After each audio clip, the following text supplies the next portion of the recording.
13 Questions by Man Transcending. Manhood in the Digital Age.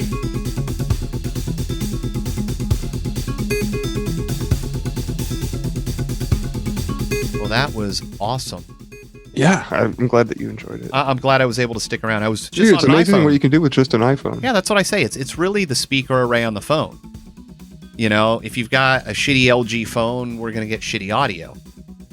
You know, but if when you talk to a person on the phone, they sound good, you know, it's usable.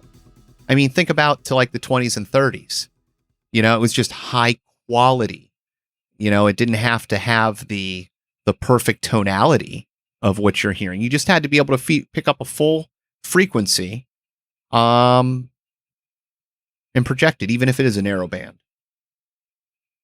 Yeah. I mean, I don't know. I mean, this kind of like rolls perfectly into one of our talking points for the intro. I guess we can, I don't know, just want to jump into that right now and roll with it. Yeah, absolutely. Yeah, this episode was with Ben, or he goes by His screen name, Starving Pilgrim. That's on Discord and Instagram, I believe.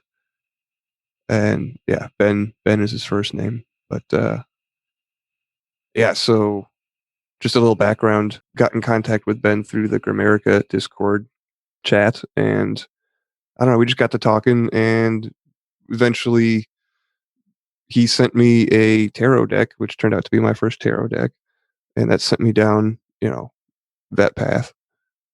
And we kind of lost touch for about a year, a little less than a year, and I reached out to him recently uh, to come back on the show because, well, I'm doing, I'm here now. I'm part of the project. Need guests, and Ben was somebody that I felt like would, would be an interesting guest to have on, not just because he's helped me, uh, you know, pursue an avenue spiritually that I maybe wouldn't have if it wasn't for him, but I don't know. I just thought that it would be a good quality conversation, and I think I was right. Oh no, absolutely. No, it was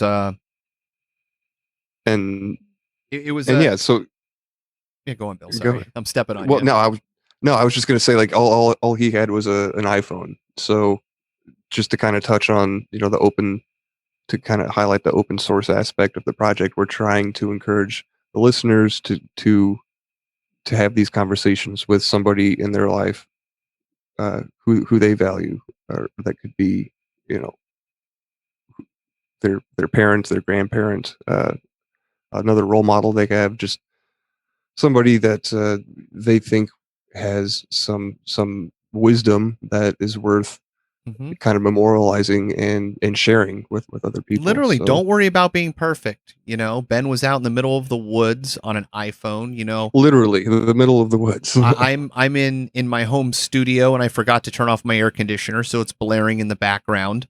So look, you do the best you can. It's still an easy listen, and you don't have to be scared of the process. What's your equipment? An iPhone? We got you. Yeah. So we'd like to, encourage more audience participation, I guess. Yeah, I would like to just bounce back to Ben though, and what you were saying. It was very interesting that you reached out to him. We found him in a very transitional aspect of his life, and it's amazing what comes out in liminal spaces. And I was really, really happy with, where the podcast went, where the directions, the questions, the answers. It had a life of its own, but it was, it knew where it was going. We didn't know where we were going, but certainly a 13 questions for the books. Yeah, I couldn't agree more. And we did talk a little bit about Discord during the interview. So free Discord server for people that may not know what that is. It's a chat room. Mostly, I think the service was built for gamers to use to communicate with each other, like online gaming, but we use it for podcast fan communication instead. So I don't know, it's a real cool place to be. We've got the link to the bonus feed on there, and just a bunch of other interesting content that people are posting and sharing. So come check that out if you haven't. And I don't, anything to add about Discord? No, I love it. Anything? I'm having fun. You know, Yeah. when I get to editing episodes, I'll post things in there, kind of do a little geek out. I'm secretly hoping there's some other podcast geeks out there, editing geeks or audio geeks.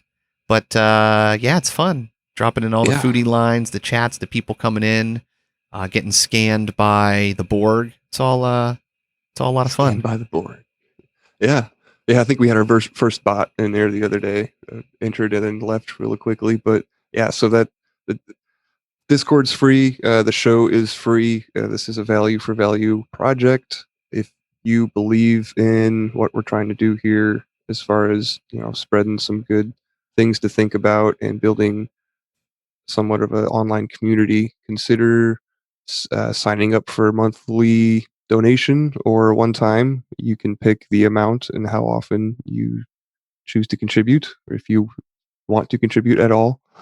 So yeah, consider doing that. I think when this comes out, it'll be closer to uh, quote unquote holiday season. So maybe think about sending us some support. Yeah. All we ask is whatever you value us to be. And, that's really how the world is.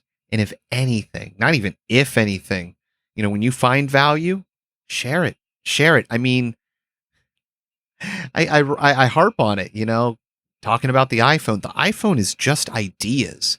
The first person to think of the idea of a phone didn't have anything to do with the transistor, the LED, the radio, the developing the copper wires and the processors and the programming and all these things that build on top of it. But you got to have the ideas, and these ideas are the same type of wisdom and things. And it's not on an iPhone. These are deep understandings and views and archetypal aspects of the world that you're getting windows to. So, when you see through one of those windows and you like what you see, pass it on to somebody that you think is going to find value. And if you know somebody that you're like, man, I wonder what they think about this, send us their name, sit down and talk to them. We want to acquire and spread as much knowledge as possible. Look, we're all fractal. We all got a piece of the puzzle. And we don't know how important those pieces are. It's one of those the innocuous things in life, the the thing that somebody said at the right time that like you remember forever. It changes your view. I don't know. When you're diving into deep topics like this, those gems tend to sparkle a little more. Yeah, they've definitely got some metaphorical or and metaphysical value, I would say. So yeah, consider supporting the show. That'd be great. And we're thankful for all of our listeners. And I'm thankful for being here doing the show, and thankful for this gratitude segment that we seem to be rolling along just fine with. And there is a jingle coming, I believe. So that's something exciting to look forward to. And I don't know, this episode kind of got me thinking of EMF protection. And I have a device that I keep near me that stays at my home base that I use that's supposed to help mitigate EMF. Of course, this isn't like approved by the FDA or whatever government agency, but What's the UL listing number? what is what? I was asking what the UL listing number was. Oh yeah, I don't know. It's an invention that some guy made up that I found on the internet and just listened to a few shows that he was on. Seemed like a trustworthy guy, so I bought the thing, and it seems to be working.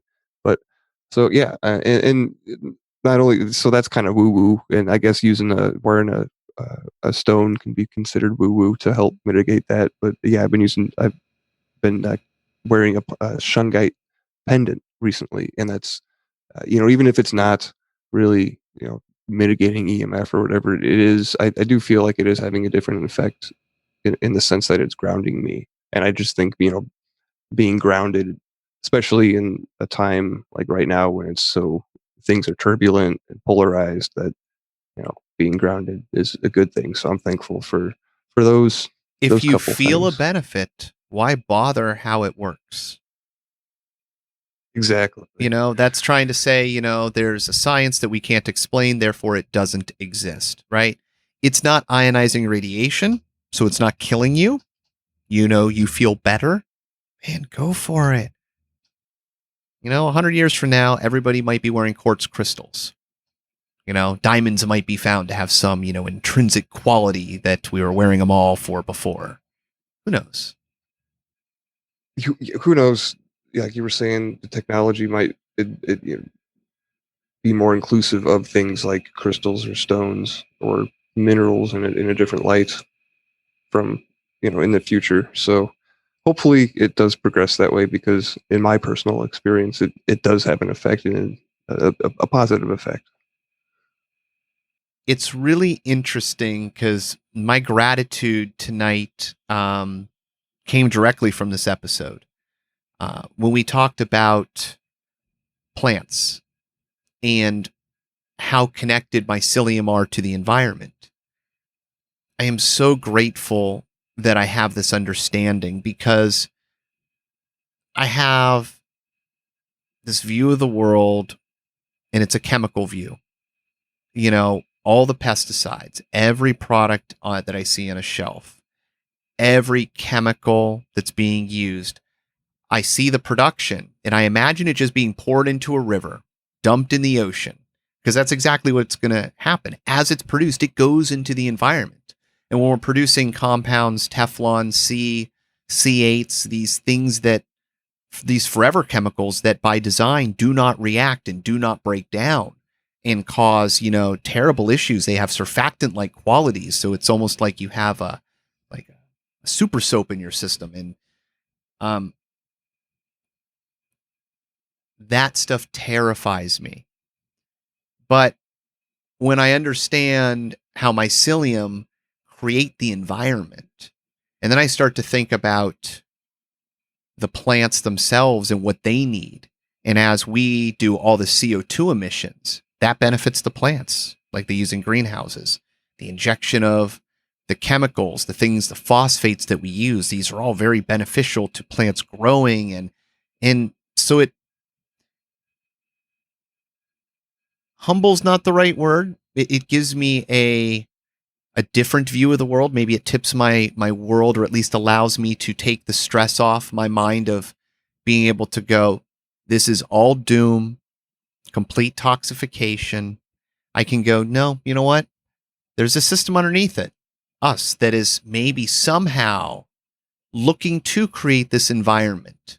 And there's other benefits. There's going to be benefits in the environment, in things that are created, new minerals, new things in I mentioned in the podcast that, what happens in 12,000 years after you've had a dump with all the modern chemicals and goods and things left together? What do they create?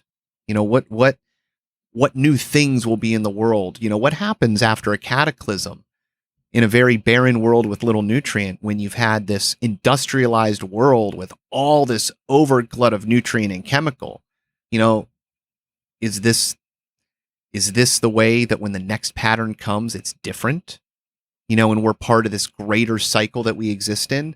And so when I can at least, take the science and the understanding of plants and say, there's something else here that might have a greater plan that I'm part of. At least just being able to pull myself into that realm allows me the option of not focusing on one existence, one reality, one outcome. Because if I can imagine that, there's so many other aspects of reality that I'm not considering, that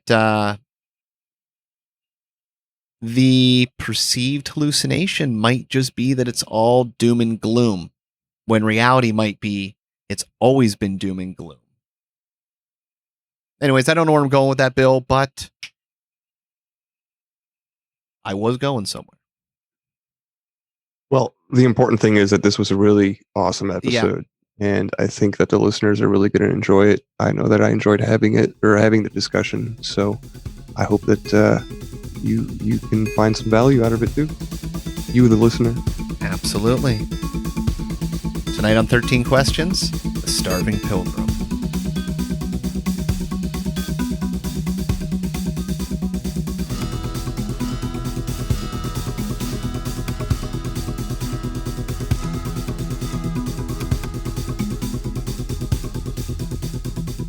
On this episode of 13 Questions, we're going to talk to Starving Pilgrim. Do you want to go by that moniker, or do you want to use... I mean, that's a screen name and handle on Instagram, but Ben Wallsmith All right. is fine, whatever. So we'll just go with Ben. Ben, welcome to the show. Thank you, sir. And I don't know, is there anything that you want to say before we jump into the first question? No, I'm honored to be asked to be a part of this. So, Right on. All right, well, let's get started. Question 1. What was the best advice ever given to you? Would you modify it at all today? yeah, advice. I it's weird for me. I've never really taken anyone's advice. I've always looked at advice as kind of like an opinion that everyone has their own way of doing it. And I never took it as like an instruction manual or anything like that. I suppose that's fairly obvious, but I always tried to figure it out my own way, no matter what. Oftentimes, that would would appear to be the backwards way, and I would have to learn things the hard way. But for me, that was the only way I could really learn it. So advice was always like a hindsight for me, and I don't know. Later in my adult years, I would try and form um, the way I would go about life in general by recognizing a compliment, I guess. And if someone would pay me a compliment, I would look at that and say, what would make them think that? And then try and replicate that. I don't want to say behavior, but modality of navigating life. So I guess I've always kind of flown by the seat of my pants and done my own thing. And maybe that's arrogant, but it's been working so far. Yeah, well, it's kind of nice, I guess, because you're getting that little bit of validation in a kind way that might maybe kind of reinforces that. Yeah, I guess that was a good thing to do. When you're flying by the seat of your pants, you're kind of bouncing off all the walls, even the ones with spikes. Yeah, I can attest to that for sure. Some of it would bite you for sure, but those were always the better kind of lessons to learn, I think. So when you say advice is hindsight, is that, If I was approaching a problem and I don't know, I never really sought out advice, and maybe that's why I always kind of took it with a grain of salt, because it was always one of those, I was figuring it out on my own most of the time, and the advice seemed more authoritarian to me. So, but then upon reflection, you can see, well, maybe that would have been easier, or right? something So like that. advice And then is the kind next of... time you're faced with that, you can go about it in a different way. So advice is kind of the product of experience, and then from that, you use that moving forward Hmm. to kind of playing out your next action or whatever, right? Yeah, it's a way more eloquent way to put it. Thank you. Cool. All right. Question number 2. What was the most important lesson you learned from your parents? Probably patience, stemming back to the fact that I was stubborn and always had to do it my way first anyway. And they were very patient and let me learn um, the way I thought was best for me to learn it, whatever it was.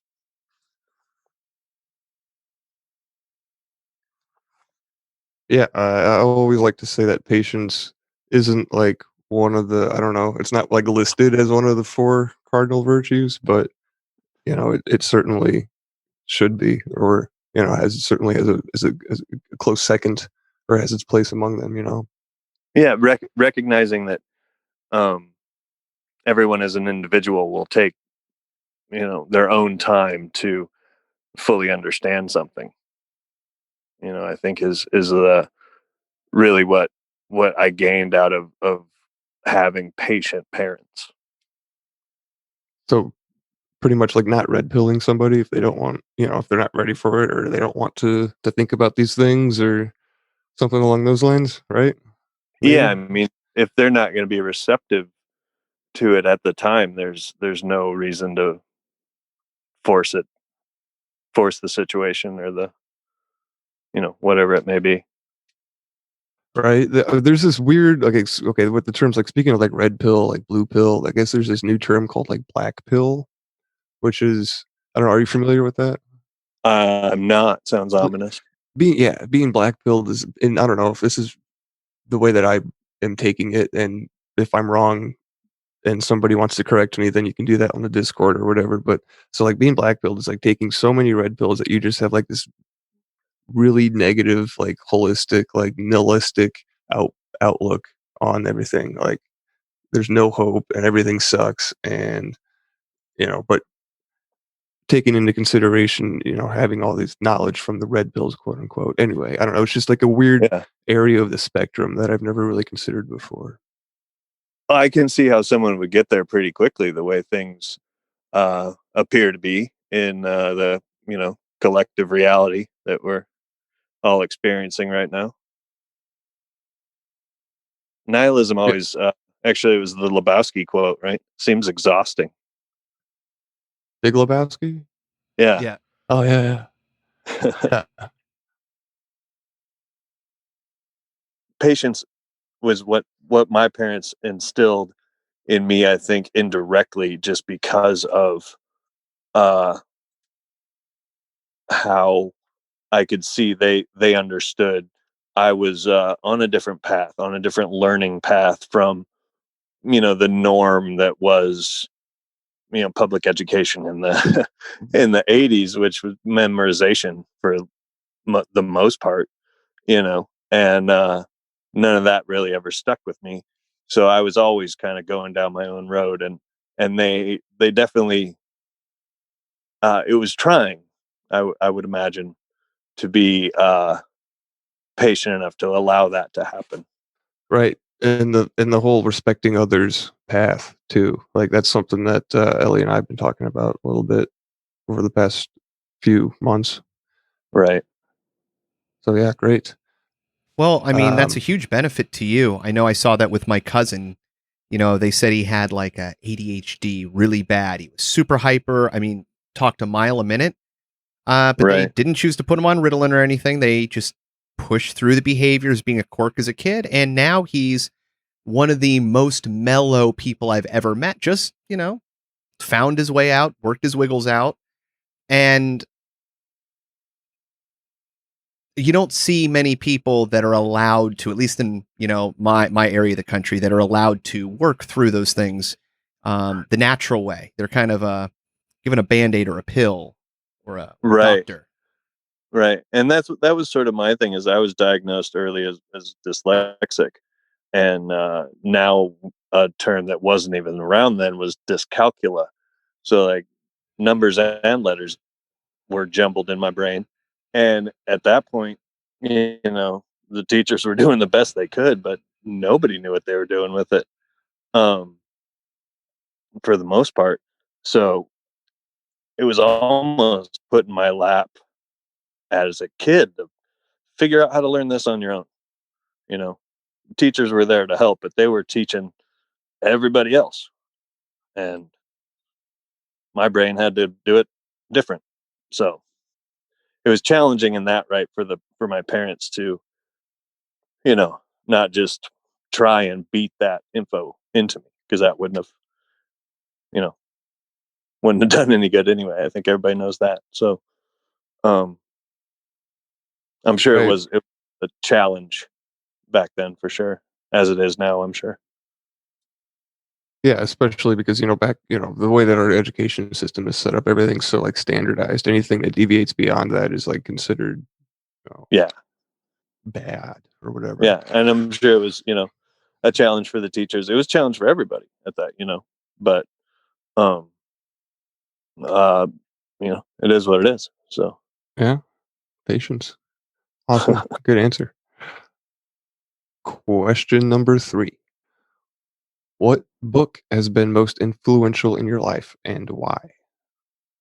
yeah, this is a tough one. And I know, a lot of people break it up fiction, nonfiction, but for me, it boils down to like what book I was reading for the time period in my life, um, obviously for me, I read The Alchemist and The Celestine Prophecy pretty close together in high school and pretty formative years. So I'm sure that had a direct influence on my path, especially with experimenting with some psychedelics at the time as well. But What was it, Alchemist, and what was the second one? Or was that The the name? Celestine Prophecy, Celestine? Celestine, I Celestine. believe I'm remembering that correctly. I just recently reread The Alchemist, but I haven't found another copy of The Prophecy yet. But um, there was a time in my life when I was just devouring Hemingway, but I had a backpack on my back and was going to bullfights in Mexico that in arenas that he had been to. So fishing, in Ascension Bay and stuff like that. So I, the favorite books like goes along with favorite memories, I guess. Um,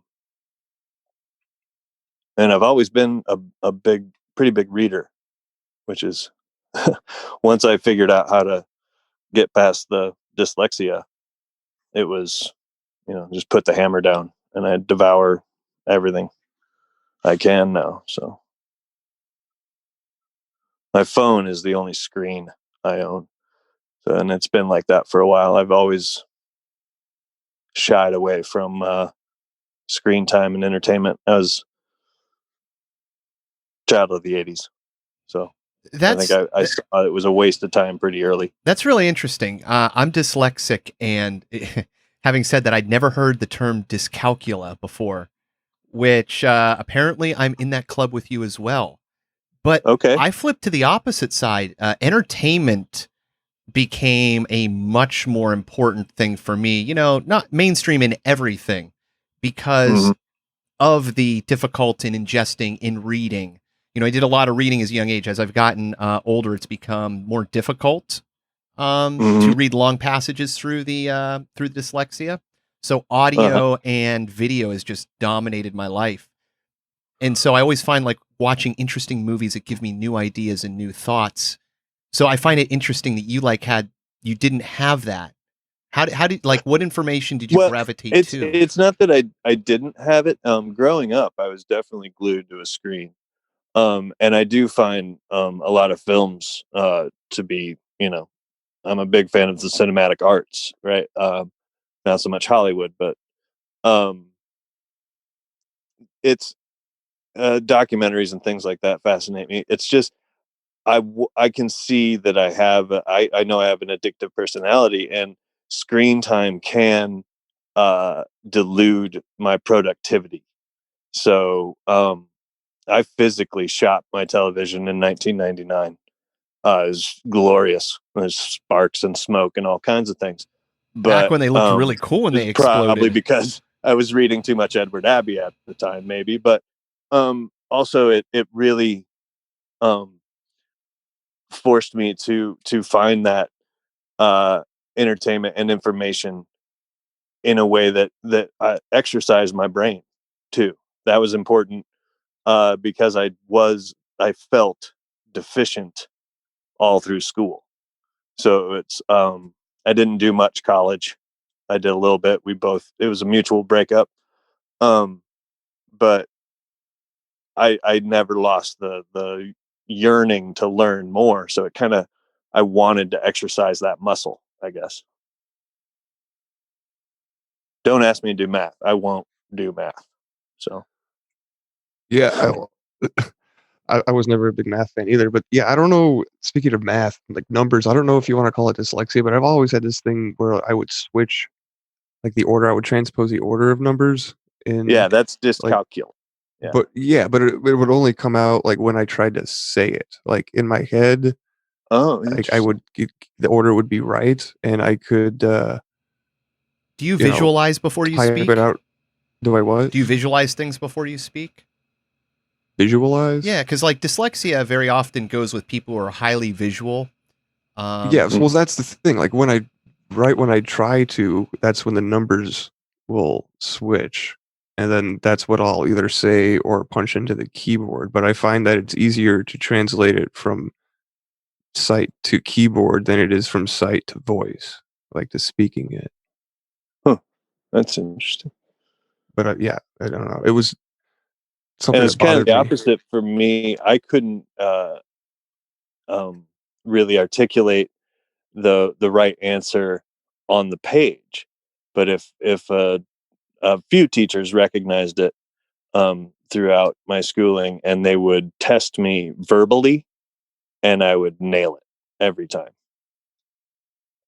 So it's interesting, but like I said, the math thing, that part of my brain, uh, never, I don't know, was put in or fully developed or something.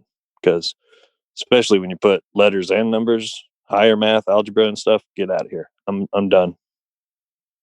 Right. I mean, I could get some trigonometry concepts, but like pre-calc was as far as I got in that, like, though, whoa, way out of my ballpark.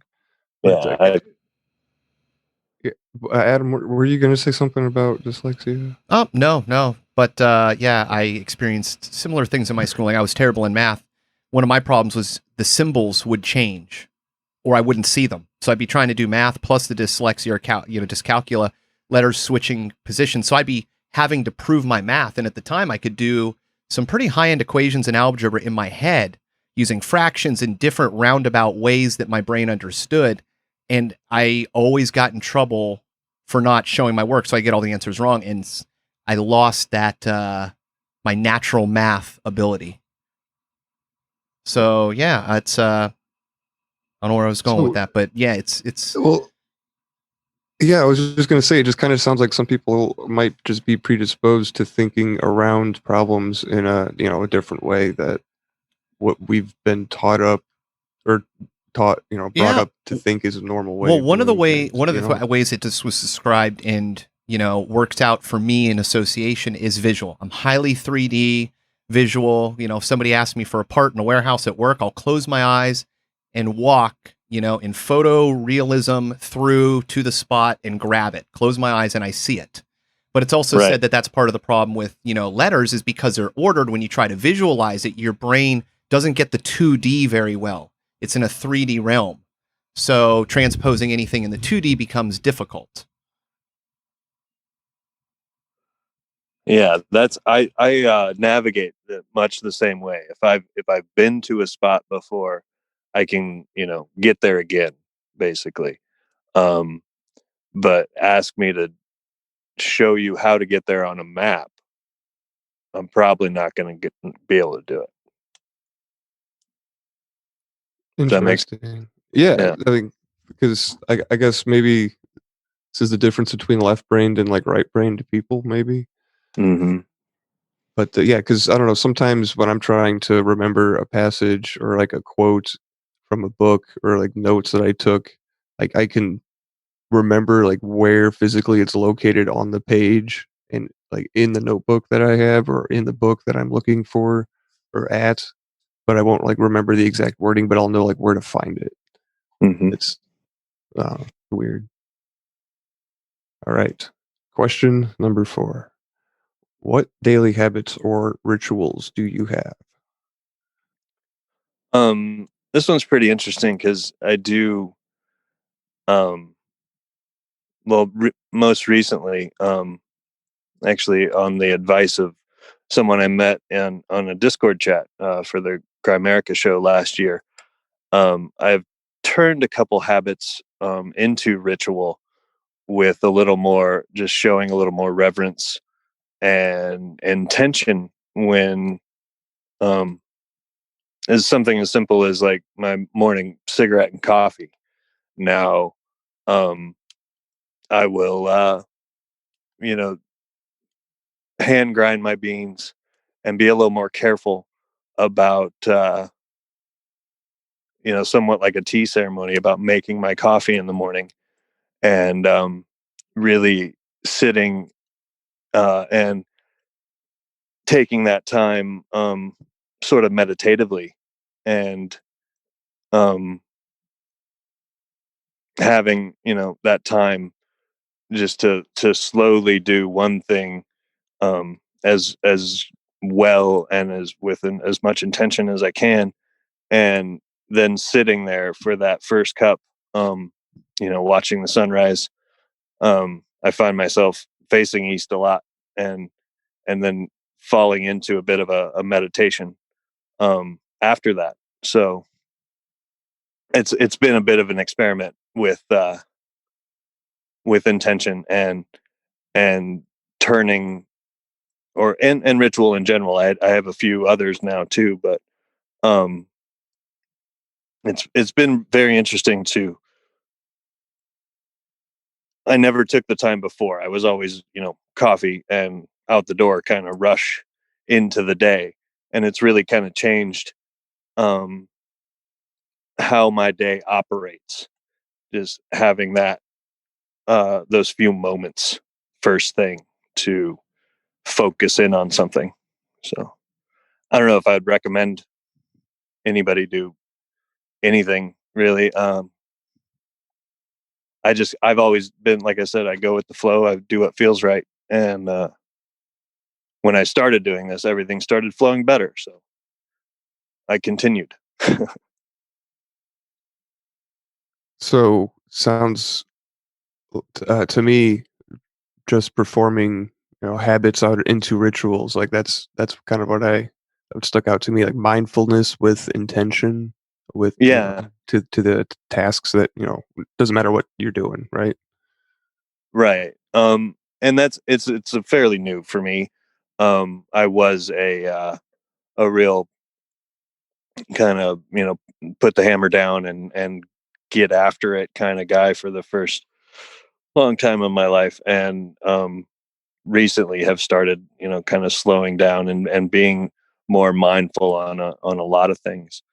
um and I've it's been pretty beneficial uh for my mindset and stress level and things like that. So Yes, slowing down is part of, uh, I don't know, a theme in a book that I read a while. I think it was around this time last year. Was but "Stillness is the Key" by Ryan Holiday, and it's really just talking about slowing down and doing things mindfully and with intention. right. Yeah, I love it. Yeah, and I've uh starting into that, I've picked up meditation as well. I don't Well, know if I wouldn't that want to be a say form that. of meditation, though? Well, it is, but I've found that there are lots of forms of meditation now, and if I will seek out a labyrinth if I'm in a new town, and a lot of places will have um, that maze of stones somewhere in a courtyard or something, and you can go and just walk that labyrinth if you have a thought you're working on or a problem you're trying to solve, and taking the time out of your day. It's not really that much. It's 20 minutes. Um, but finding those moments has become a lot more important to me in the past couple of years. So, and like I said, I'm finding great benefit in the flow of life by taking those opportunities. Yeah, I've got a finger labyrinth that I've used maybe twice since I've had it, but Okay. kind of the same thing. Question number 5. If I were to ask your best friend what is the one thing they would say you need to work on the most and why? Yeah, this one is interesting. I am kind of in the midst of a reinvention of my life. I don't know if I want to say I went through a midlife crisis. Some people liken that to the dark night of the soul. Um, but I have started to reinvent myself in the past year, and to be honest, the I'm really trying to make my best friend myself, because I've never really taken stock of myself up to this point in life, and I've always tried to be that guy that was there for everybody.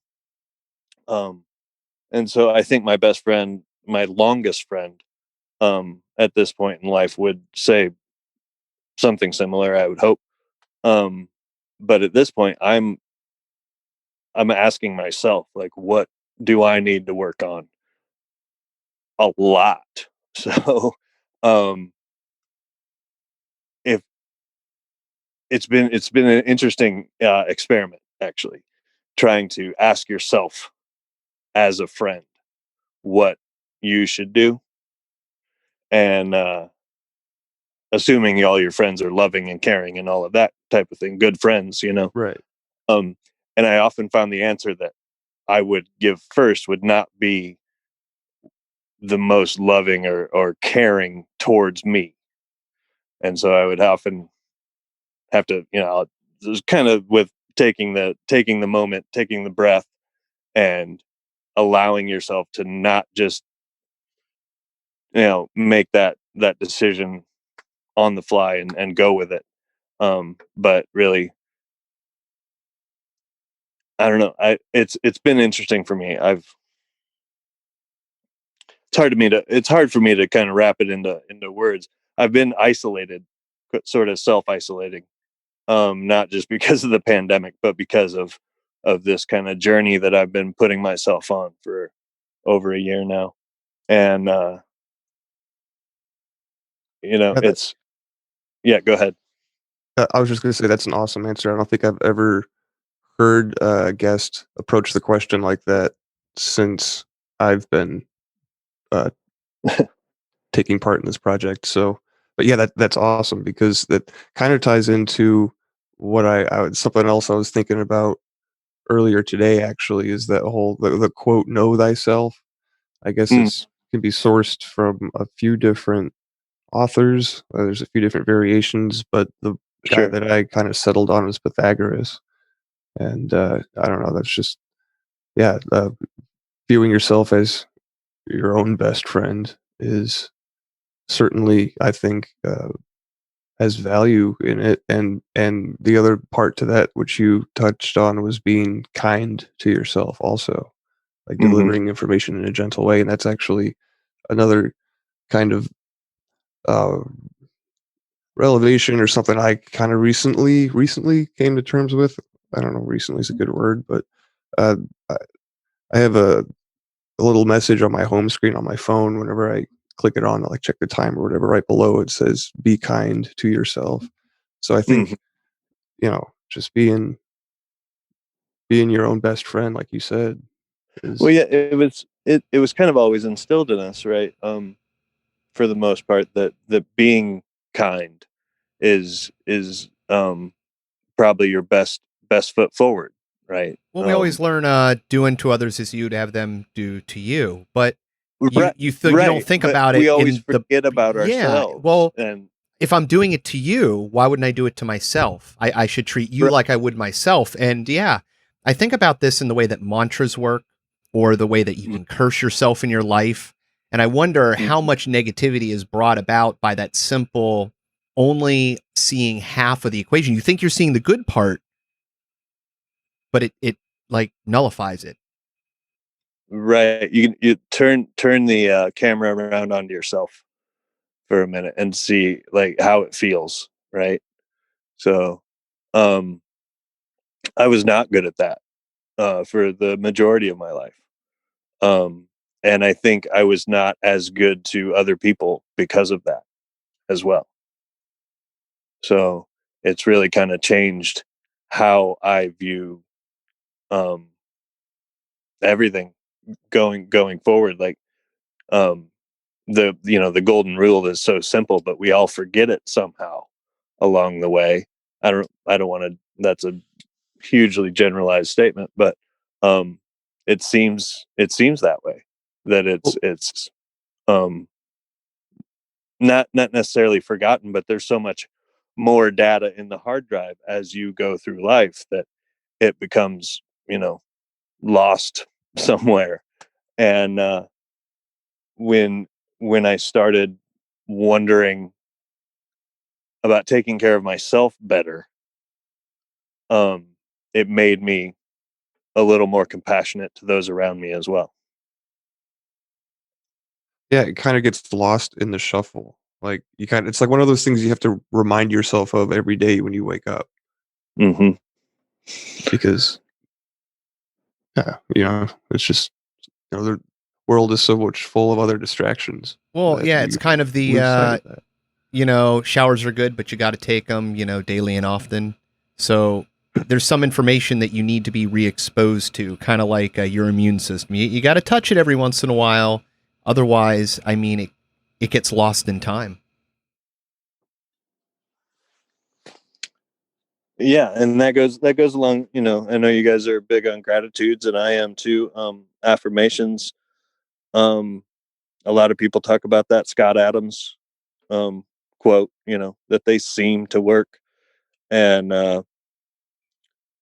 when I was tired of the life I was seeing in front of me a couple of years ago, I kind of started doing that too, and it does seem to work. You can manipulate the framework, so to speak.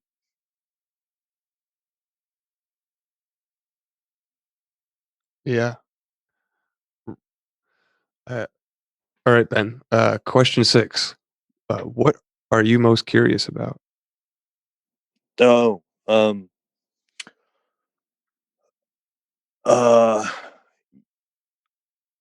it's there's so much, right? But what's coming out uh, into our reality now with um, possible disclosure, right? With UFOs, I've seen one. It was weird. It was giant. You can look it up on YouTube. It's the Stephenville lights down in Texas. I was working down there at the time.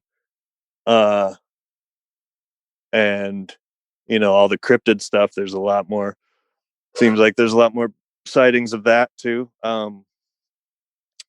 And I've witnessed some things in the woods I cannot explain. Um, and I spent 20 years as a hunting and fishing guide in the Rockies. So seeing something in the woods that you're, spending 100 to 150 days a year in those woods, seeing something you've never seen before and can't explain is pretty interesting. So that's when I started really kind of getting interested in what and how this reality and life actually works. And it seems like a lot of that is coming out now. So So what was it the in the, what the that you saw?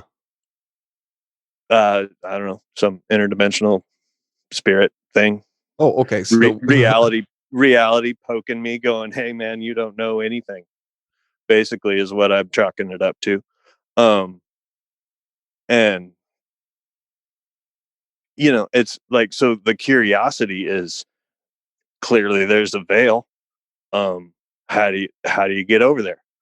So I've experimented with a few ways of doing that now too, and um, yeah, I just want, like, that's what's next. That's what I'm most curious about. So I mean, some people would say, uh, I don't know, call that fatalistic, maybe. Um, Do I you I look at it as like, sweet, like, I'm not looking for death or a crossover. I'm not going to seek one out, but when it comes, I'm going to be excited. Do you think that it's an inevitability that you will find this out in time? Or do you think that there's something to your existence and drive that pulls you to the next step and you can drop the ball and be lost? Huh. That's interesting. How do you mean? Well, I just mean kind of in the way that, I've got this thought, I everything in my mind just revolves around energy and transition. And in my mind, Right. it just doesn't work that I'm here, I end, and there's nothing else. I've had some other experiences, out of body experiences, things that have shown me different. So I have that. But at the end, I go, is it an inevitability that I'm going to, reincarnate, for whatever of a better word, my energy is going to transition? Or, you know, is there something that I can fail at that's going to push me in a different direction, right? And in an animistic universe where everything has life. I mean, Okay. I like to think that I want to keep being in something like this, but could I get lost to, be a grain of sand? Oh, interesting. Yeah, because I follow that same line of thinking and have experienced the spirit of a lot of different things. Um, at this point, I'm going down a traditional shamanic path, and um, well, that's sort of what's exciting, right? I mean, fingers crossed, come back as a farm dog, right? Those dudes are having a blast for the most part. I envy my Uh, cats so much. I'm like, you're fighting over food. You're not right, worried about or like pandemics um, and apocalypses. yeah, I don't know. I've always kind of just looked at the one. I don't know. Um, I like is this is all fairly new to me. I was shaken awake by the universe a little over a year ago. So this whole idea of everything having spirit and um, a lot of sentience, which now all the studies coming out with plants being sentient, um, it's and that coming alive of for me, simply because I started became open to it, right, and started kind of experimenting with it, um, has really sparked that curiosity of where does it go? What is over that horizon that really isn't even visible, right? And I don't know if the question is even answerable, but um, you know, when the door opens, I'm gonna march through it. But I would think to say it's not answerable, but I do think to say that because I don't know, I don't want to go so far as to say that because there is an answer, that there is I mean, that proves something happens after, the continuation of the spirit. I don't want to say Well, that no, proves but that, if but that the belief is fact that factual, then you will some part of your information knowledge will be aware. It Yeah, I mean the whole idea of the collective consciousness, and once you can get in tune with that world, you have access to it. I mean, I've experienced that. Um, like you said, you've had some out of body experiences. I've had out of body and otherworldly experiences at this point in my journey, and it's super exciting. Um, like I said, I was a hunting and fishing guide, so I was sort of wired into that life of adventure, and there's a lot of whitewater rafting and rock climbing and all that kind of jazz. Um, None of that excites me at all anymore.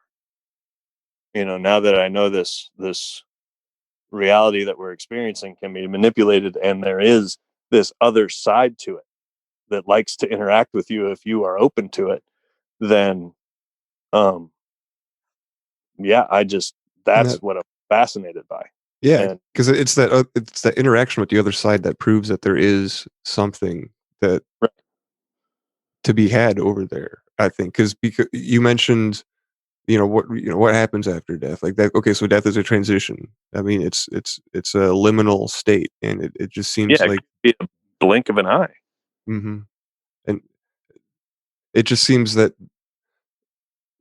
these phenomena tend to occur more in places where those states are more prevalent. Like, you mentioned, like, thinning the veil or whatever. Like, when we're recording this, not when the episode releases, but we're like 2-3 days out from the second full moon in October, and Halloween, of course. So like, the, that's supposed to be the time when the veil is thinnest and weird Right. stuff starts to happen. And it's within that weird stuff is where you can find the interactions with it. Like, if you want to, I don't know, become an experiencer, is like, I guess, for lack of a better term.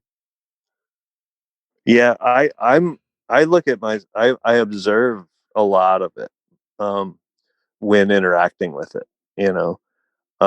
Looking at it as a teacher more than anything.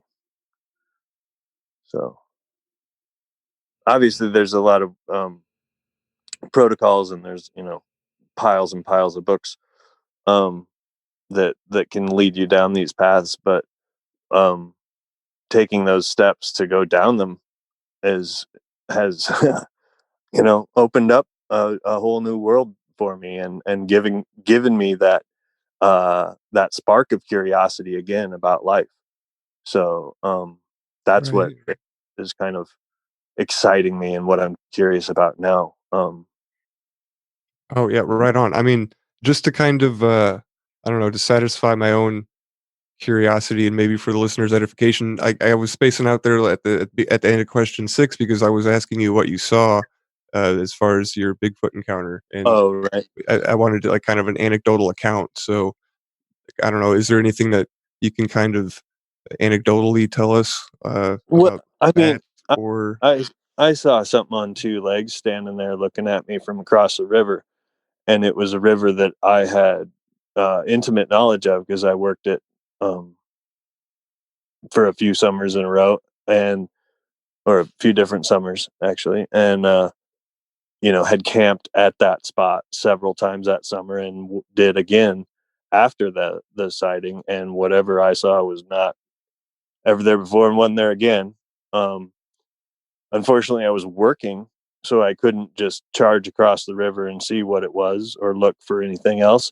I had to make coffee for the guests that were on the river trip, and the crew of dudes who were I was running cook cargo on the river at that time. So, it was one of those things like, what was that? And I didn't tell anybody about it for a long time because Have you it ever was otherworldly and unreal. Um, so, but now it's just like, yeah, there's a lot of reality that I didn't know existed, and that's just part of it. is that your only experience like that? Have you had like any odd experiences with wildlife? Well, since I started kind of, I don't want to say chasing this, but actively interacting and trying to commune with other dimensions. Um, I do animal communication actually as part of my living now, um, because I opened up to them and they opened up to me, um, and that has extended to wildlife. And I mean, I don't hunt anymore. I'm um, for the most part a vegan now, which is kind of wild, but also totally makes sense now that I can communicate with critters. So um, but yeah, I've had amazing experiences with all kinds of animals, and now looking back at my career as a guide, it's like some of it was happening then too. So is there any one experience that, like, stands out? wow.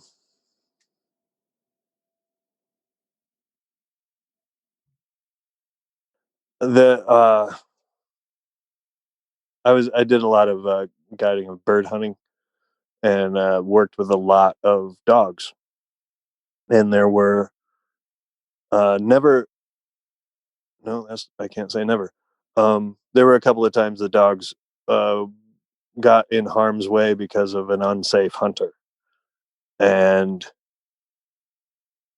the yeah, my response to that now, looking at it, was I was absolutely communicating with the dogs, um, telepathically, and they were understanding. I can see that now that I've had more experience with it. Doing I currently live on an animal sanctuary as a volunteer, and work with animals every day. So I kind of can look back at experiences in my life and see that had happened before. So that answer Oh. your question? Uh, yeah, yeah. Like, did you? Were they about to get shot, like by a stray bullet, Oh, they did. or They did, and oh, then they like did? how I rendered aid and how they were responding to it. Okay. Um, like I was absolutely like throwing down grounding energy, which I do energy work now too, um and just I somehow was remaining very calm and centered through the whole thing, and that transferred not just to the animal but to the people around me, because it's pretty traumatic for the guy who had the accident as well, you know um so I was always able to remain um very calm and grounded in those moments, and that transfer of energy from me to the people and animals in the that were also experiencing the situation, to help them remain calm, um was like a miracle, for lack of a better term. But looking at it now, I can see how it played out and how that transfer happened, and there was just this overall uh I don't know, like, not just transfer of energy, but energy given from uh the surroundings and the animals that were also there. Like, it all we became one, more of one. Oh, see, No, I understand this, man.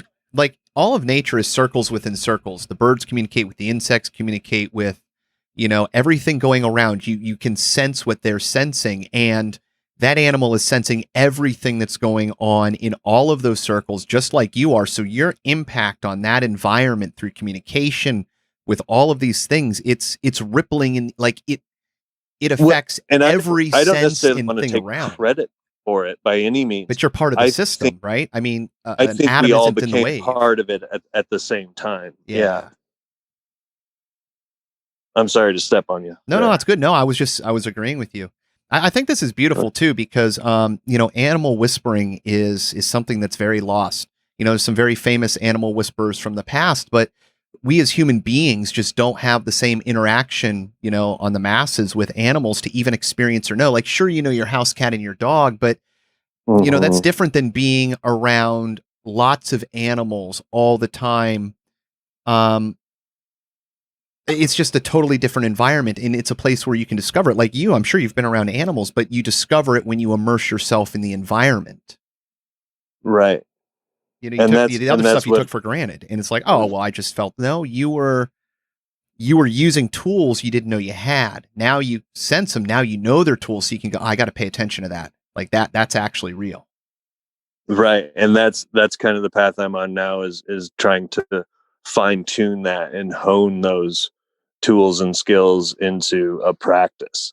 Um, and it's yeah, like I said, all of this is pretty new to me, and you know a gift from the universe, as far as I'm concerned, um, with the spontaneous awakening. But also, it's you know coming from a place of only fire's hot and rocks are hard, and just material is it. Not so arrogant to think there wasn't an overarching creation of what's going on. I just never didn't give it any thought, right? And it's also coming alive in the last year.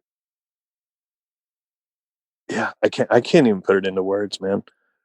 John B. Wells articulated very well something that encompassed something similar in my mind. And he basically said, if there isn't something else going on, then none of this makes sense. And that's Right. kind of how I feel. I'm like, And I know there's something else. There's an other of something, whether it's a higher self, whether we're, just a section of a whole, if, we're, a complete separate thing from a higher something else. Either way, I know that there's things that I feel driven to do. And kind of when I connect to that, I call it the muse kind of way, the same thing, that higher self, that feeling when you follow the synchronicity, that things Sure. work out, that your world kind of molds in that direction. Well, it's interesting you're saying the muse and the higher self.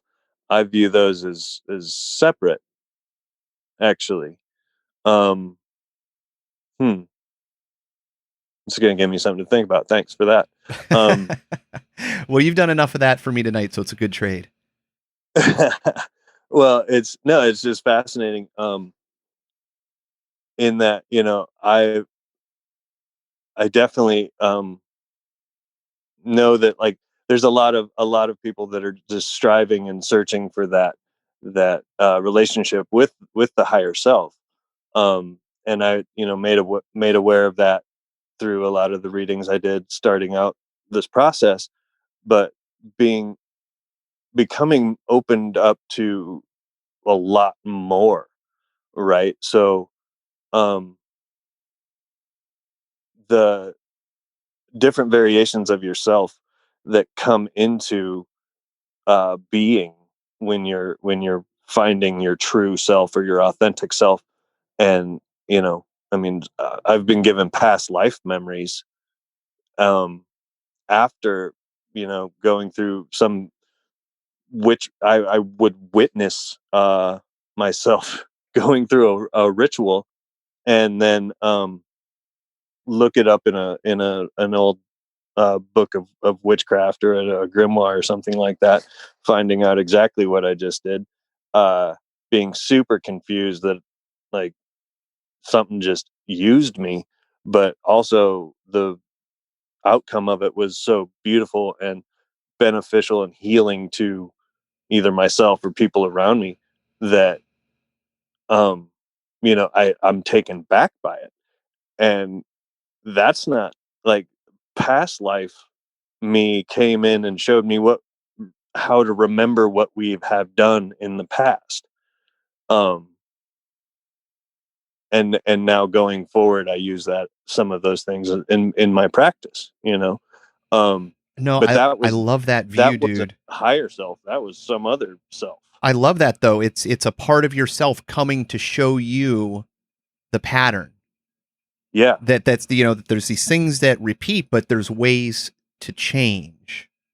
I'm really involved with I do a remote viewing podcast, and I'm constantly fascinated by this connection with um being able to do that. You're pulling information from the future. You're connecting, and it's very important to get validation, the validation of the information. And I think about this in all things that, science is showing that, an experiment tomorrow affects the outcome in the past as well as, in the present, in the future. These are all connected. And when I go down that line of energy and not really going away and having had spontaneous, I call them past life experiences, incredibly vivid, detailed memories and languages, and in a way that I've never had in any other dream or anything, that just seems like it's an event, a memory that just appears through something triggered. And when you have that kind of stuff, I start to think along these lines that, maybe there is just energy's eternal, and it really is the moment that's important, because within all of this, the future self, the now self, the past self. What I do now is influencing the future. So I don't know. I don't really know where I'm going Well, with that, but what you were saying really kind of like seemed to resonate with no, me. no, it is a fun exercise I've been doing, and trying to think of the current situation I'm in, viewing it from my future self, right? Like, how is he going to remember this moment? Oh, that's Um, awesome. and it really will, open up your mind to um, thinking through your actions a little more. Um, but yeah, we'll have to talk some other time about remote viewing stuff, because you're triggering some. My brain's firing off on a lot more than it was a little bit ago. That stuff fascinates me. So Nice. I'm glad I'm in a good brain space with you. yeah, no, we'll talk about it. I don't know, in the astral, right? Isn't that where that happens? That's right. I don't really. You can That's the always thing. join me I one don't. evening. We'll keep the details in contact. We can always hook up on the back end. Yeah, roger that. All right, you ready for question 7? Sure. Yeah. All Sorry right. if I'm derailing. No, you're not And at all. I just wanted to make okay. sure that you got in everything that you wanted to. So Yeah. question 7. What was the most embarrassing or humbling experience of your life? Yeah. I had to think about this for a while, and I don't know if I'm sure I had embarrassing moments. I've never really been one to hang on to those types of things. Um, I mean, there's a lot of I recall, drinking too much one night and doing or saying something stupid. Um, but it's not really something I'm embarrassed about. You know, uh, Nothing I regret. Really, I try not to regret anything. Um, but so yeah, embarrassment. I don't. It doesn't really register for me, I guess. No, So that's a great maybe, roundabout way of answering in a good way. I yeah. get that. It you don't hold on to it, so it's a hard question to answer. But really, that is the answer. With embarrassment, it doesn't stick. You duck roll with it. Yeah. Um, and I'm trying to, humbling can be so subjective too. As a guide, I was trying to maintain a fairly high level of service. I was trying to give my either the guests at the lodge I was working at, or when I was working independently, and just had a client list, that I was providing an experience more than just pointing to whatever the game was we were after at the time, and trying to cater the individual experience to the person. um Really, it made me have to try and get to know them very quickly, and somehow in doing so, a lot of times they would open up and I would hear you know some of their personal stories, and just just that experience would often be, I get, humbling to me. That those just those little moments would often kind of set me back and make me, I don't know, just it made me think a little more sometimes. So So it sounds like just like hearing others' perspectives yeah, I in mean, general, right? I, Not every man can be your it's teacher. it's interesting just taking those into consideration. Um, yeah, maybe I'm looking at it. I need to look at it from a different way or something, or find a new definition possibly. But um, Well, yeah, you said it, taking them into consideration. yeah, Mhm. consider them, think about them, and see how you can relate to them or not, and learn Well, from it if possible, right? yeah, I mean, well, the conversations often would start off, because my job was their vacation. So it often started off with how lucky are you, Okay. and just having that often, you're yourself reminded of that often. Um, and I absolutely, I admit that, after a while, the grind becomes a job. But the fact that my office was the Bob Marshall Wilderness Area or Kodiak Island or Rocky Mountain National Park, you know, um, just that sort of gaining the life experience through other people while they were in, that state of bliss because they're on vacation and in that beautiful spot, um, it made me recognize, uh, you know, how lucky I was and privileged to be where I was. So I guess that's how it became humbling to me. Yeah, like, just I mean, I can imagine if everybody's telling you that you've got their dream job, and I mean, if you like being out in nature, let's face it, that is pretty badass. I mean, Right. being you know, being able to do that full time. So yeah, awesome. Yeah, it was a pretty fun existence for a long time. All right, question 8. What is your greatest fear and how did you overcome it? To be perfectly honest, saying yes to coming on this podcast, probably. Um, I'm a very not showing a very good example of it tonight, but I'm a pretty private and guarded person. I don't. I spend a lot of time in the woods, um, so it's coming on this and opening up in the way I have is uh, terrifying.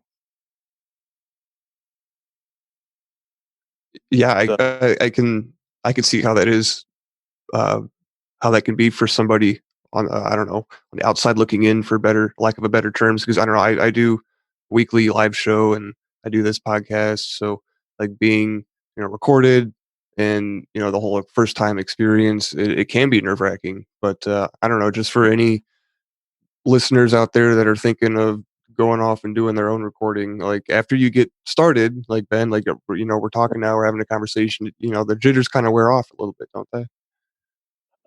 yeah, I mean, sort of.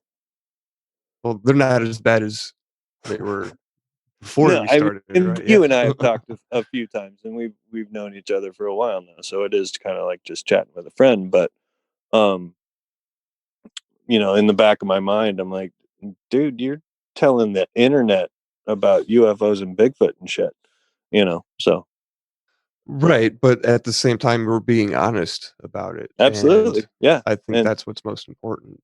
And it's not that's what I admire about you guys doing the show too. Is consistently getting um that level of honesty out of your guests too is admirable. So well, thank you. I'll take that as a compliment. But yeah, just because Bigfoot and all these other subjects, they might come up during the conversation. The conversation is still really about, like, like you said, coming, like the main general broader concept. In this case, being honest and coming on the podcast and sharing this information, because you wouldn't be sharing it if you didn't think other people could find some type of value out of it. What I find right. interesting is it That's is a topic that semi-frequently comes up, which could be in part to, the guest choosing in the circles that we all connect in. But at the same time, I find that, the majority of people out there, don't believe that they've had paranormal events.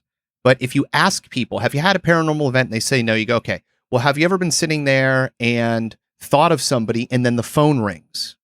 Like, mhm. yeah, it's like, has it ever been like a weird situation where it's somebody you hadn't, talked to in years? When you get an answer from that, it's like, well, you just had precognition. Now think of all the other things. Have you ever heard voices? Has somebody passed and they came and visited you in a dream or told you something or you saw them out of the corner of your eye, like a visceral experience? so many people answer yes when you start going down these couple of just routes, and everybody assumes that nobody else does, and we don't talk about it. And I think these questions, because they're so honest, and to answer them, it's hard not to inject some honesty into them, that these subjects get touched on. They're part of these deeper curiosities, these deeper understandings of the world that we don't really know what they mean, but we know that there's look, we're in the pool, like you're a kid and you got the toys on the bottom that you got to go down and dive. You can't really see them from the water. We know there's toys down there. There's something else. Like we get a sense, we see little flashes, but we're kind of tempted to find out because we know it's there. Well, and it also seems like that it is becoming more normal. Many of the things that would be considered paranormal, right? They're more in the mainstream narrative now. So more people are experiencing it and have the outlet to share their experience as well. So it just seems like it to me, at any rate, it's when I shared the Bigfoot experience with guides who I'm working with on the same river, they also had not the same experience, but very odd or out of place experiences in that same area. So it's um it is becoming, it seems to me that more people are accepting of the fact that reality isn't what we were told. Yeah, absolutely. I would say that we're being socialized towards it more now than ever before because you have these like look around, you have these conferences like Bigfoot conferences, or CryptidCon, or Mm-hmm. I know my friend Jerry was just at Flattober the other day, and so like a while ago, like these conferences weren't really a thing, but now people can come and share their stories and their experiences. Like one of the things that I found most interesting when I went to CryptidCon last year was the uh, roundtable. I guess when the guests, like the attendees, the participants would, people that bought tickets to get in would actually get up on stage and share their experiences, like personally, their own anecdotal stories. So, but yeah, I think these types of phenomena uh, are becoming more frequent for a reason, and I think that there's kind of a pattern behind it, and I am just kind of excited to see what happens, I guess. Yeah, it seems like it's becoming more accessible, I guess, to a lot of people too. So, um, through many different avenues, I guess. Yeah, technology, information, Right. spread of information is faster. Yeah. So, question 9. What quality do you most admire in a man? Why? Well, I think we've been touching on it a lot, and it is honesty, probably, and not not just being true to your word, but and actions, but in being, like we were talking, being true to yourself um first seems to be seems to grease the wheels for everything else. So I think um not just trying to know yourself, but being honest in um what you find and how you interact with yourself when you find it too. Yeah, man, you're not going to find any argument for me on that one. I mean, that was my answer to this question when on my episode. So yeah, Hmm. I agree. I think that was my answer. I So yeah, did listen to that a while ago when you first reached out, and yeah, I can't remember. I remember you were talking about your tarot cards, but that was about it. yeah, yeah. I pulled the Knight of Swords today.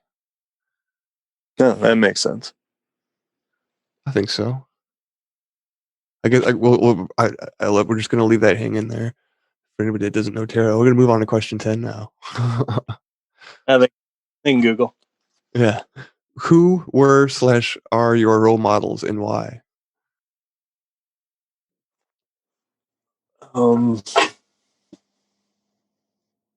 This was sort of a tough one. Like role models, growing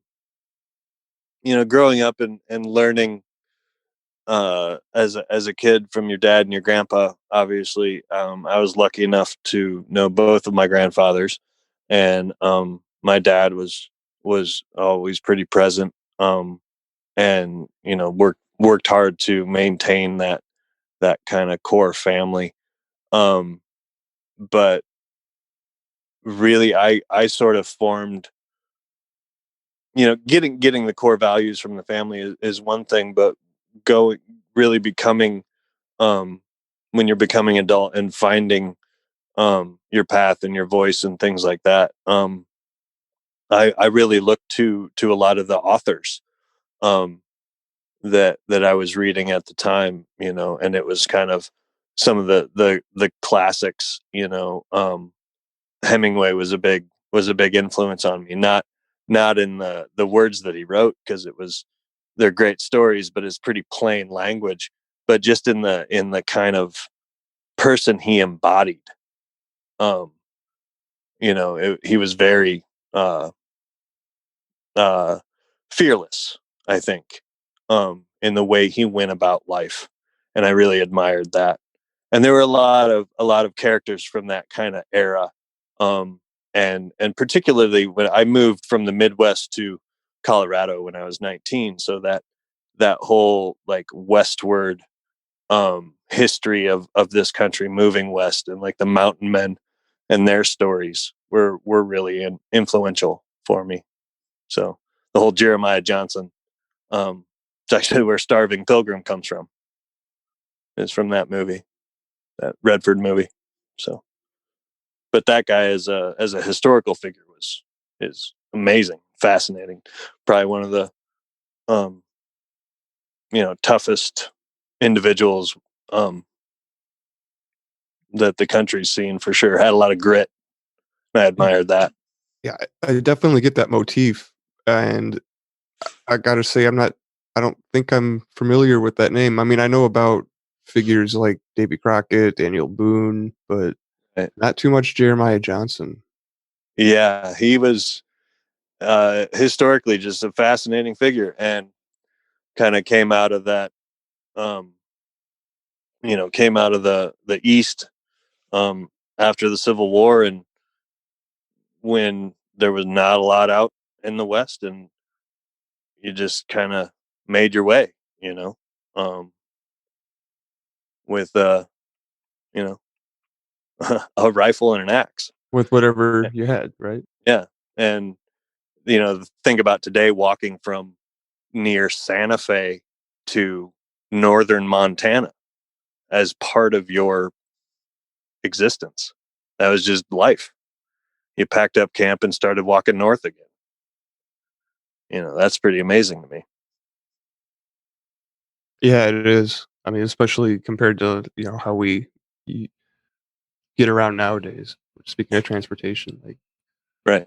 Well, if you it's consider what we've really done, what does a tank of gas cost? But what would have the effort have been to raise, feed, exactly. and get a horse from point A to point B? Like, we think vehicles are expensive, but that is a huge change in human existence. Monetizing for so cheaply. Mm-hmm. I mean, you're blocked by what? Water and unpassable terrain. Yeah, I mean, it really does put in perspective how good we have it. You know, when you look back at the people that were kind of um, striking out into the unknown, just they're going to make their way.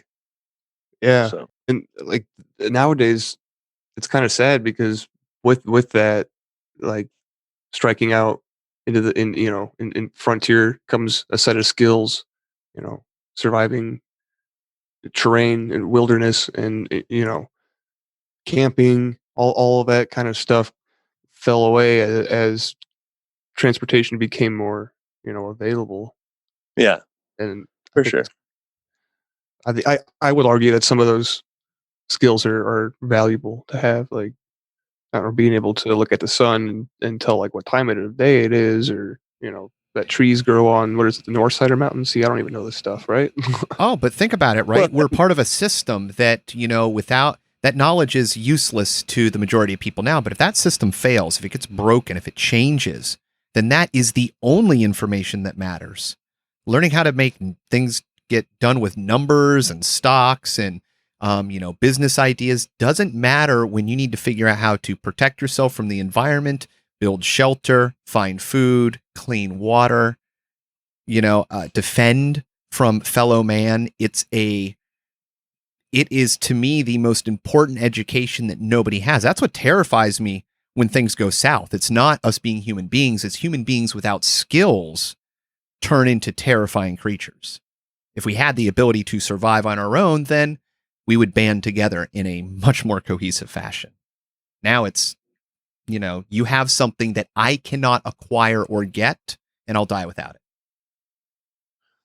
I think we're coming out of that a little bit now too, and in seeing a little more emphasis put on handmade goods, or just in the food system, a lot of people becoming disenfranchised with the offerings A lot more on the gardeners and store people raising shelves, animals and now. going out and finding someone who is uh raising food in the way they want it presented to them, right? So I think we're coming out of that as well, and um that's kind of how I've been um molding my life, is building that community as you go, because it has been lost along the way, right? So um I think finding those niches and how you can interact with not just nature, but a little bit more of a natural path to your existence can go a long ways too. Not just knowing the skills, but maybe knowing the guy who knows the skills, and he needs whatever you need, or you the skills you have. Right. Exactly. So And understanding that, surviving isn't surviving in the city. This is a a giant rock flying through space with other debris and suns and events and previous right. cataclysms. A very uncertain existence. We're in a very lucky time in the Earth's existence, and it's not going to go on forever. So, Right. I'm way more concerned about the solar flares in December than I am about the mhm. election in November. Right. So Exactly. I Exactly. Because there's if we get hit with a micronova or solar outburst, it doesn't matter what's going on with geopolitics. Every Mhm. nuclear reactor on Earth going off, parts of the atmosphere getting blown off, Earth rotating, giant, storm waves of lightning. These are like cataclysm beyond what most people can fathom. Yeah. It'll get exciting Hey, one way or man, the other. listen, So I don't want to be there, but if I am, that's going to be the best view of the destruction of a society ever, and I hope I'll be able to enjoy the sunburn. oh yeah, man, get some popcorn. Oh, it'll pop on itself, so you don't even need to cook it beforehand. Oh Just put it in man, your it's mouth. getting better. Yeah. That sounds like a interesting experience. Question 11. Speaking of cities, sorry. Question 11. What institution of society or structural aspect of modern life would you change given the chance? Yeah, this one's interesting because um you know uh, the knee jerk is all of them, uh but also could we survive just a reset? I don't know. um I think industrial agriculture really we could take a look at that. I think there's a lot we can do with regenerative agriculture, rather than um all the synthetic fertilizers and things like that. So it's not a natural landscape. You're a Midwesterner, right, Bill? Yes, sir. Yeah, a cornfield is a desert by definition, so um, I think there's a lot we could look at with the food system in general, but certainly how we're treating the landscape and the animals we're supposed to be uh, shepherding until they hit the plate. So Yeah, I agree. I think monocropping. I think that's the term for it. I don't know if I mhm. got that right or not, but yeah, that's not. I agree. That's probably not the best way to go about growing food. And yeah, food seems to be like a motif for this show. Like we always, I don't know, not always, but a lot of the times talk about health, food, what you put in your body. And I just think a good rule of thumb is the closer you can source it to nature, the better it is for you. The less Well, processed, right? for sure, but it's kind of more. I moved back to the Midwest after I stopped in the guiding industry, and um, just seeing the landscape change in the 20 years I was gone, in the way the farming model had changed. Um, there's a lot of bulldozers, flattening stuff out that didn't need to be flat. It was sort of a swamp and a filter for the ecosystem, right? Putting in a lot of drainage tile because that field is too wet to grow corn. Well, don't grow corn there, man, because it's all piling up on the ground anyway. And it's just it's a weird, nonsensical thing we do with the landscape, animals, and what we're supposed to consider food. It makes it so you can't swim in the creek anymore. So that Yeah, seems like one of the most important things that a society can take a look at, and there's obvious ways to improve it. So yeah, obvious to me, anyway. I mean, but I'm barely a gardener, so what do I know? yeah. I mean, the only way that looking at these systems, the only way to like kind of derive any sense out of it would be, I guess, the way that we're doing these things. We can justify them because it makes sense monetarily. Like it's the most cost-effective way to do things this way, or somebody can profit the most by selling this way or that way or whatever. So like that would It's be like the only lens in which it would make sense. But at the same time, when we're doing those things that way, it's having an adverse effect on the things that should make it's should be of more importance to us, it's like our value preserving the land. system as a species. Our value is not on the environment. Mm. Dead things are worth something, living things aren't. We've disconnected from the system we're in. We think we're separate. One of the things I find interesting, and not to tangent off, but I think, like, I wonder, like, how could any of this make sense? And I go back to what you mentioned before about plant intelligence and this understanding now that mycelium really are creating the entire ecosystem. They're the middlemen for Yeah. plant nutrients and, helping the plants survive and creating new immunities and doing all these incredible things. In other words, they're sculpting the entire ecosystem, therefore our environment. And when I start to look at ancient religions and how they would, attach to psychedelics and mushrooms, and how when you take a mushroom, you see, you experience beings or God. These things start to really resonate with me, that maybe what we're seeing is negative. Plants are very benefiting of carbon dioxide. It's why in grow rooms, in tomato rooms, at farms, they'll do pumping in of CO2 to bulk plants up.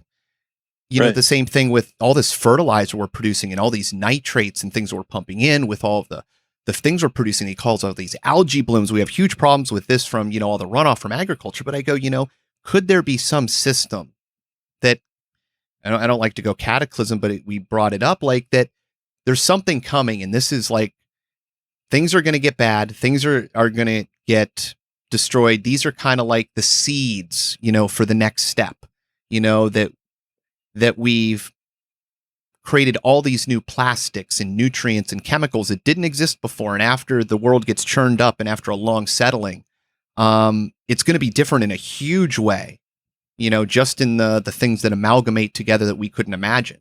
What happens to a landfill, with all the Right. exotic things that we create in, 12,000 years.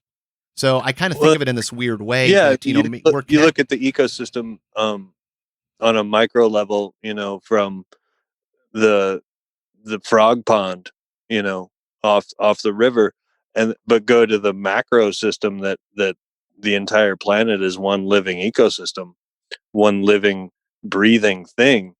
We're fleas on a dog, so the more irritating we become, the you know the dog either succumbs to the parasite or shakes him off. Yeah, I think Right? Terrence McKenna So- gave a good example. I hope I'm quoting the right person. That apple trees grow apples and plant, or like Earth grows people. Sure. Well, we are one of many fruit on the planet, for Yeah, sure. we're part of the same system, is what I'm trying Yeah, to yeah, say. yeah. But also, Gaia is a living, breathing organism as well, right? And we are all, like you're saying, part of that system. So working directly, like monocropping, like Bill was saying, it's not a natural system. It's unbalanced. Exactly. So the earth will find the balance, whether we help or hinder. It's gonna find it. So Yeah, I love the fact that you brought up that the Earth is a living being, because I've been reading a book on tarot and that talks about the animus mundi, which is kind of like this animating spirit of the Earth, of Mother Earth, I guess. And I guess, yeah, I don't know, sometimes when people think of like Mother Earth or like nature or Gaia or whatever, they just have like this hippie woo woo vision in their head, when in right. actuality, like, this idea goes back much further than the new age whatever that is more recent in our culture. Oh, for sure. I mean, the Great Mother has always been something to worship, right? And we kind of lost that, to bring it back to, from polytheism to monotheism, right? We kind of lost worshiping of the mother goddess, and that could really, go hand in hand with becoming more civilized, so to speak, society, and moving into cities and doing agriculture on a larger scale. We've got very used to a calm environment. If you go to 12,000 years ago, the earth gets rattled. And out of that, the giant predators, the dangers of the world, they get thinned out. Humans now have the ability to reach out and grow again. And, it's my belief that, kind of like when you till a garden or you burn a forest, it grows back healthier and more ferocious. And that, when you're around that quote unquote Garden of Eden, that, the world really does provide everything you need. And when you don't have those, tools of society, you have to interface. It's the only way to survive. And so when you find that, like, that is the world, when you're like, I see society growing out of that, because you can go years with only walking on pavement. How do you understand this beautiful, bountiful thing when all you see is, meat and plastic and frozen vegetables? Yeah. Being cut off from the night sky is hugely detrimental. That to me is the to a biggest lot of atrocity people. that we've ever done. If I could change Yeah. one thing in society, on the top of my list is lights out every night. Just as a reminder of uh, how vast the universe actually is, and how small you are a part of it? Or You get to see an experience, like go out to Colorado on a clear, cold night. That's where I had my UFO experience. Beyond that, just what you can see, it opens up a part of your mind in how much there is and how smart you are that you're never going to get from a Hubble telescope image. You don't need to see the zoomed in. You just need to go outside and actually be able to see what was given to us. You know, it's a beautiful window, and we've permanently obscured it for the vast majority of society. yeah, and I think it's too, like, not just being disconnected from the vastness of it too, but it is um, a lot of the oral history from human existence too. All the myths and all the stories are up there, and they're slowly being you know forgotten, uh, because we're not reminded of them as often. I think that's a big part of it, that we're not out, um, as a community, looking up and recounting, um, like the storytelling, the oral histories that of your family or your clan or your tribe or your community or whatever it is, that taking that out of society, and um, being so individualistic now, I think really is what the disconnect, how that disconnect, um, flow happened. Wow. Well, it's easy to see, right? You don't have to have community to survive. So it used to be, I mean, without each other, there wasn't making it. You know, there was not many people could be, a hermit. You know, the skills to do that on your own. Um, Yeah, hurt yourself once, get sick once, and you're done. But yeah, we've gone yeah. beyond that. Now. Well, have we put more of an emphasis on survival instead of actually thriving as a species too?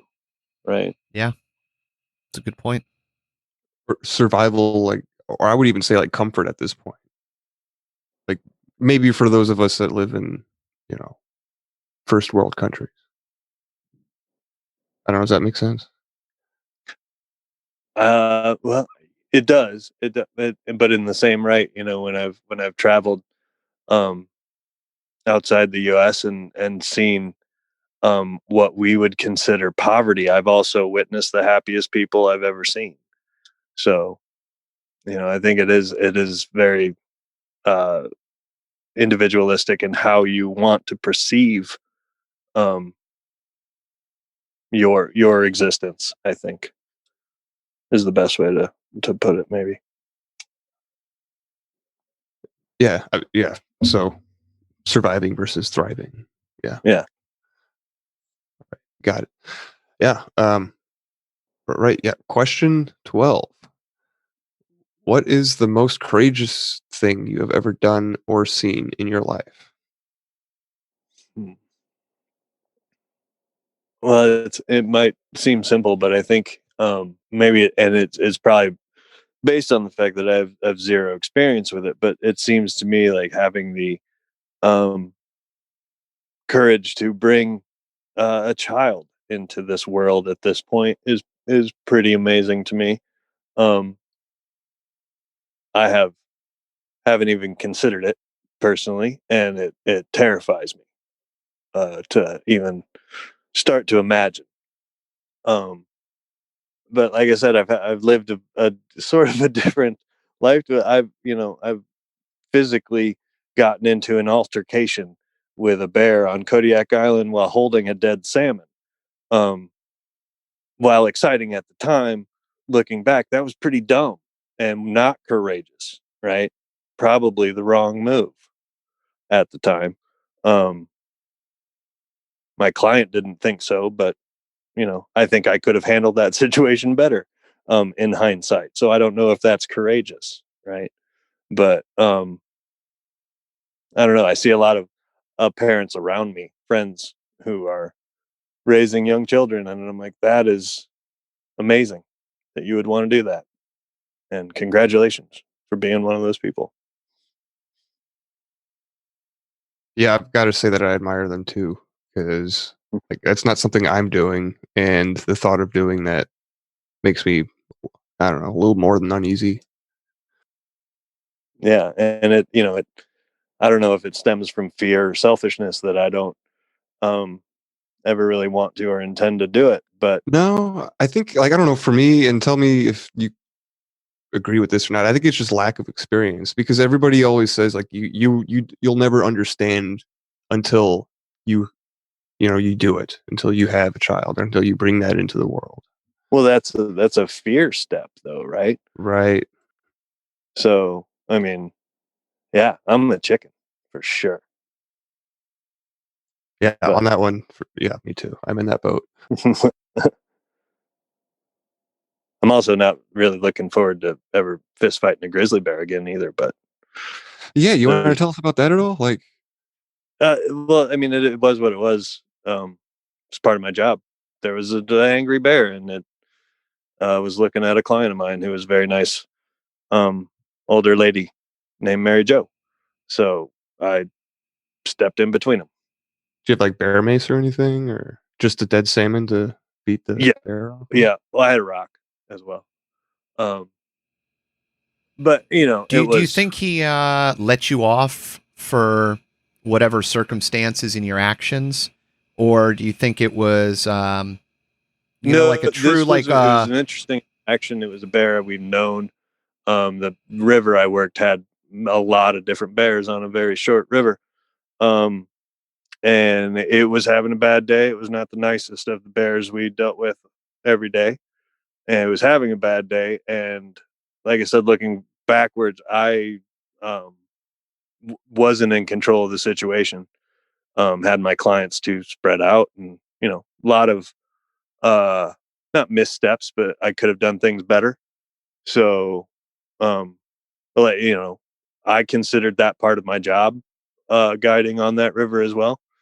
Um, but it worked out, If right? there was gonna be an interaction um, with the critter, it was gonna be with me before the guests of the lodge, right? But that's So beautiful, right? So everything ended up working out, and you have the ability to. I mean, until you're in that situation, there is no dry run in your head that's going to work. right, yeah, So yeah, it's a tool, man. That's a great tool to have in your box. You know what it's like to be face to face with an aggressive bear. Now you can act smarter. I mean, when you're terrified, what, woof, half your tools are gone right there. right, yeah.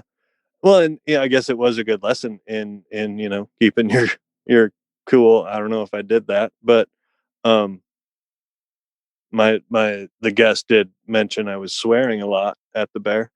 Um, but it, like I said, I don't know if it was courageous of me to do that. It was reacting to a situation, but um, yeah, it's a good tool, I suppose. I'm just never gonna put myself in that situation again, I think is what I learned. So Well, I think I don't know. Just the fact that you didn't crap yourself and like run away or whatever is like pretty cool in my book because I don't know if I could do that. Like it was a grizzly bear, right? Like it was big bears yeah, or yeah, it was, I mean, Kodiak Island, right? oh But yeah, yeah. it was young. It was like a 3-year-old, and that was part of its attitude problem. It just got kicked out from mama. It was out on its own for the first summer, trying to figure it out. And there were a bunch of stinky humans in the way, stealing fish. So you know, it's not Yeah, like that I held sounds it nice. against it. Right. Yeah. All right. Question 13. What does it mean to be a man in today's world? Yeah, this one, I probably have thought about way too much, and my answer is I have no fucking clue, man. Um, the same as it is to just be a human and try and be the best one you can. Following that, trying to remember that golden rule. Um, saying following it is I don't know, it's hard, right, to just to say you follow it, but trying to remember to follow that golden rule, and just, you know, trying to be a good human, and whatever that means to you, for that matter, as long as you're not poking me in the eye, I don't care what you do, or poking somebody else in the eye, for that matter. But you know, go forth and be awesome. Yeah. Do no harm. Yeah. So to what it means to be a man, I don't know. Is that good enough? I mean, it is for me. I mean, yeah. I mean, hopefully someday I'll have a way to put it, maybe, but even then, like, all I know is I'm not really positive about anything. I can always change my mind, or learn a better and different way of doing it. So yeah. So yeah, willing just to learn, or the I mean, desire, the desire to continue learning, right? sure, but I mean, only if you want to, right? I don't care if you don't want to. I don't care if you totally get off on coming home and watching television every night. Doesn't bother me at all. Just not for me. So, that's what I mean. Like, what does it mean? It's just, who cares? Do you, and be nice. Yeah.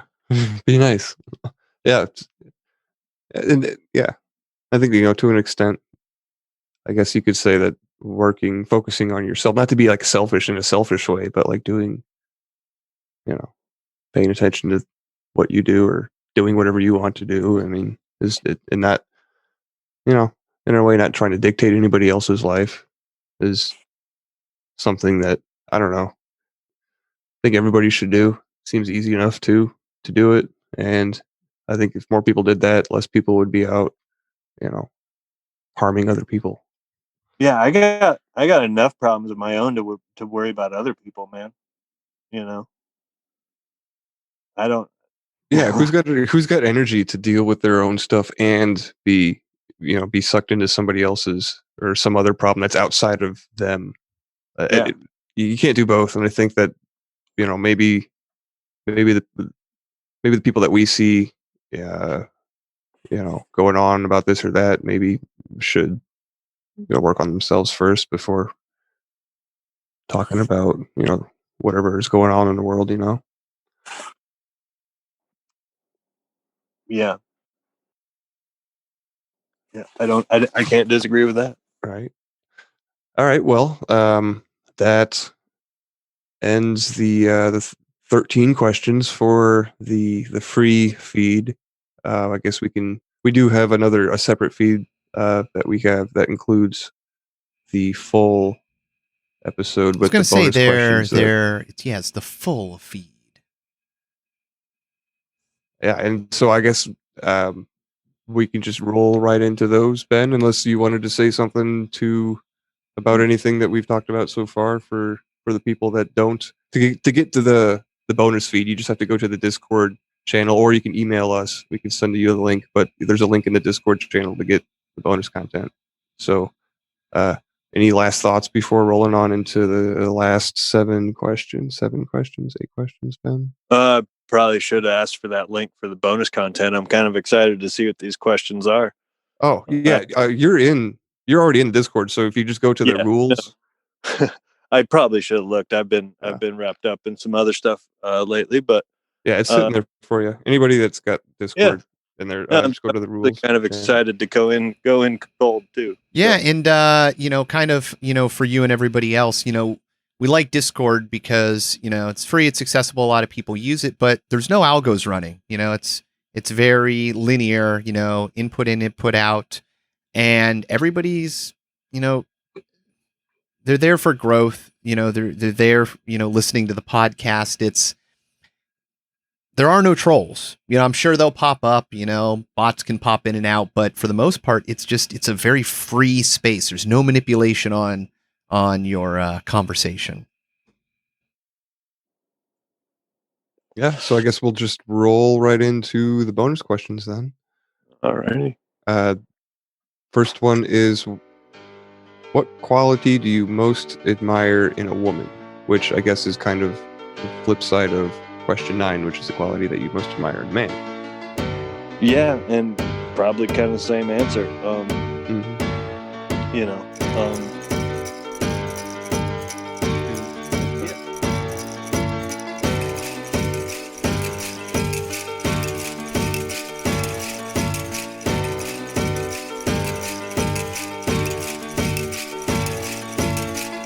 jag wanna ha winner. Jag wanna ha winner. Jag wanna ha winner. Jag wanna ha winner. Jag wanna ha winner. Jag wanna ha winner. Jag wanna ha winner. Jag wanna ha winner. Jag wanna ha winner. Jag wanna ha winner. Jag wanna ha winner. Jag wanna ha winner. Why is one man rich and another man poor? Why we ain't satisfied? Why we gotta have more? Why your suicide rates on the rest so high? Why I tell you the truth but you say don't lie? Why is being a good father at an all-time low? Why is it acceptable? Yo, why I don't know. Why she blame him and he blame her? It's useless. Ask yourself this question. Why you making excuses? Why do parents gotta bury their kids? Why we text and drive, not caring how scary it is? Why it's so hard to forgive and leave the past behind? And if you did, then that's divine. Why don't you help your brother when you see him fall? Why do we act like God don't see it all? Why do we call them black, them white, them Asians and use labels? Now that's racism. Jag wanna ha winner. Jag wanna ha winner. Jag wanna ha winner. Jag wanna ha winner. Jag wanna ha winner. Jag wanna ha winner. Jag wanna ha winner. Jag wanna ha winner. Why is there innocent people locked up for life? While some people can't say nothing nice. Why do we always gotta question what all of it means? And why won't you follow your dreams? Tell me why. The night when you took my dad, why'd you let me see my grandpa cry? And tell me why. And why do you choose to hide, even though you was born to fly? And tell me why. And why don't we turn from all the hate? And why don't we learn from all mistakes? Why do I keep on wrecking these fat beats? And teachers don't make more than professional athletes? And why? And why? And why? And why? And why? And why? Jag wanna ha winner. Jag wanna ha winner. Jag wanna ha winner. Jag wanna ha winner. Jag wanna ha winner. Jag wanna ha winner. Jag wanna ha winner. Jag wanna ha winner.